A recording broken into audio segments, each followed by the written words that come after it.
Here we go, Ivan again with some hot take of his.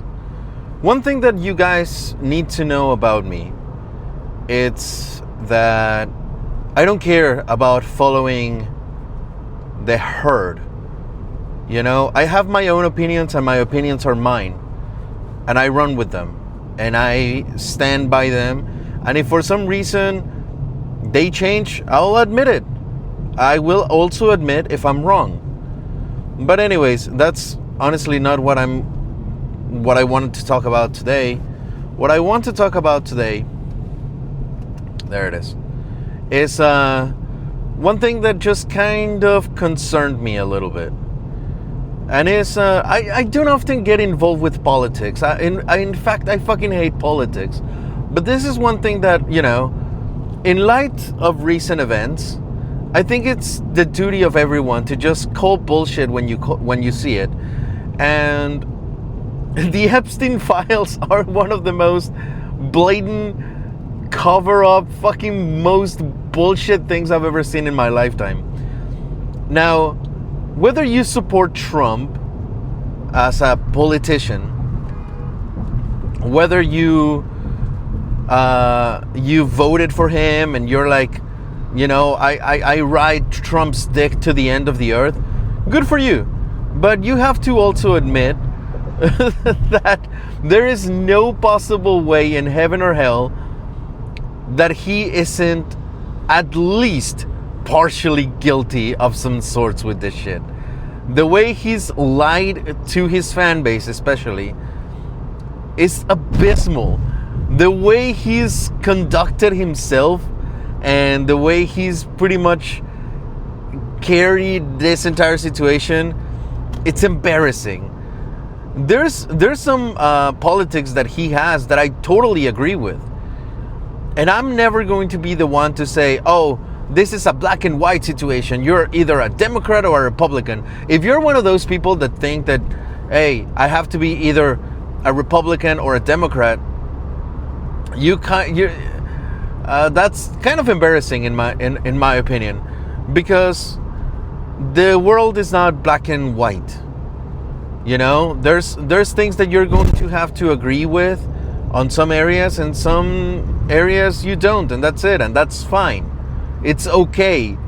But people have this complete and utter necessity to be part of a group that they're willing to just sacrifice their own morals in order to belong.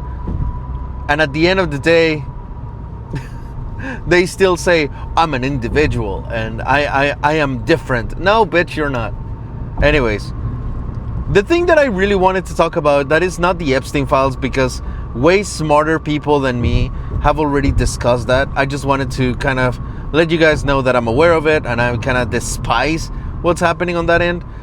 Is the one thing that I think a lot of people, especially conservatives, are very happy about. And I think it's kind of weird that they are happy about it, because if it was kind of the other way around, I don't think they would be as happy.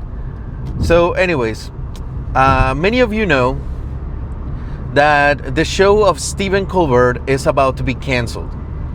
Now, I've seen a lot of people being very happy about it and saying, finally, America's healing and shit like that. Goodbye to the woke Colbert or whatever the fuck.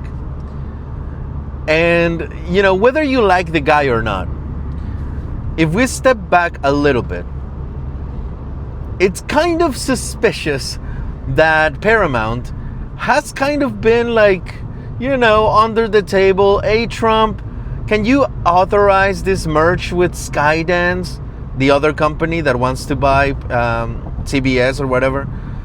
And it's like, oh, we give you money, we give you head, we love you long time. And right after the deal is kind of sealed, that there's a settlement of like $16 million to Trump, the show of one of the most vocal people against Trump gets canned. And here's the thing. I am not the biggest Stephen Colbert fan. I wouldn't even consider myself a fan of Stephen Colbert. Do I watch him from time to time? Yes. Is he cringe as fuck? Yes. But I like to watch things that are very far left and very far right, just because I like to form my own opinion, and I like to see where people are, you know, the similarities and what people are exaggerating here or whatever.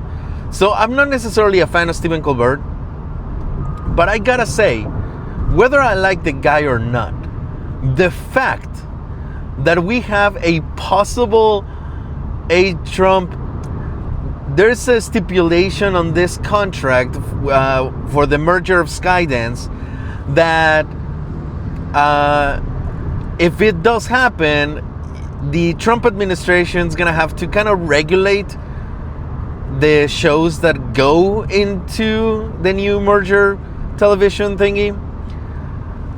And because of that, obviously, Stephen Colbert doesn't apply, because he's very vocal against the administration that is supposed to be the filter to this new thing, right?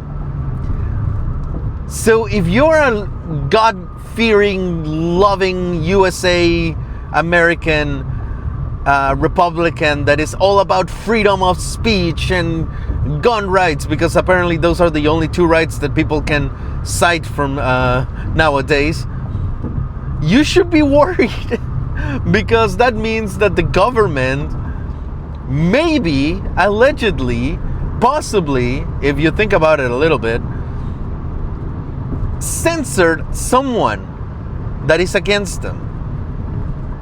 Now, I'm not saying that this is the first time that happens, because let me tell you, the US it's a country that has a lot of censorship.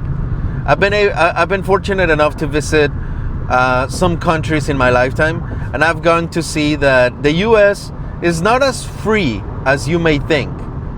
There's a lot of censorship, but this is a blatant display of like, hey, you're against my government, I'm gonna can you. I'm gonna cancel your voice. So for all of you fuckers that are like, oh, fuck cancel culture, no, blah blah blah blah blah, you should be kind of angry or at least suspicious at this. You would not celebrate the fact that someone's canceling Stephen Colbert, even if you hate his guts, because based on the evidence presented, it looks like he's been canceled. Well, the show has been canceled because Skydance, who's predominantly conservative, doesn't want him anymore and wants to shut him up. Again, he's cringe as fuck. I've never, once in my lifetime, laughed at any of his jokes. Not once. But even if he was conservative or like super Republican or super ultra Democrat or whatever he is, I am 100% against the government censoring the voice of someone. I'm not saying that this is 100% what happened, but just based on the evidence presented, it looks like it. So if you are all about ending cancel culture and freedom and everything, then you should be kind of like not happy that this is happening. Again, this might be just a tinfoil hat conspiracy on my end, and someone in the comments that is way smarter than me will probably say, Ivan, you're wrong, because I'm always wrong, you know, whenever I give one of my takes like this, and people do correct me and stuff. So I'm just telling you my perspective. I'm just telling you that maybe, just maybe, based on the evidence presented, this is what's happening. And if it is indeed what's happening, that's bullshit. And many of the people that are celebrating his departure should be kind of infuriated. That's all I'm saying. But anyways, that's just my take. That's just my opinion. If you like it, great. If you don't, I don't care. It's still going to be my opinion. And maybe evidence will show up later on that is going to prove me wrong, or prove everyone wrong, or whatever. And whenever that happens, I'll be like, yeah, I was an idiot for making that video. But until that happens, based on the evidence presented, my opinion is that definitely Skydance and the Trump administration had something to do with the cancellation of Colbert. because of censorship and because he's against that administration, and canceling that show just because you don't agree with the ideas of the government, that's not very democratic. Again, doesn't matter if you like or not the guy. I'm talking about the deeper issue here. But most people are gonna be Colbert, woke, bad. But that's most people. Hopefully, you're not one of them.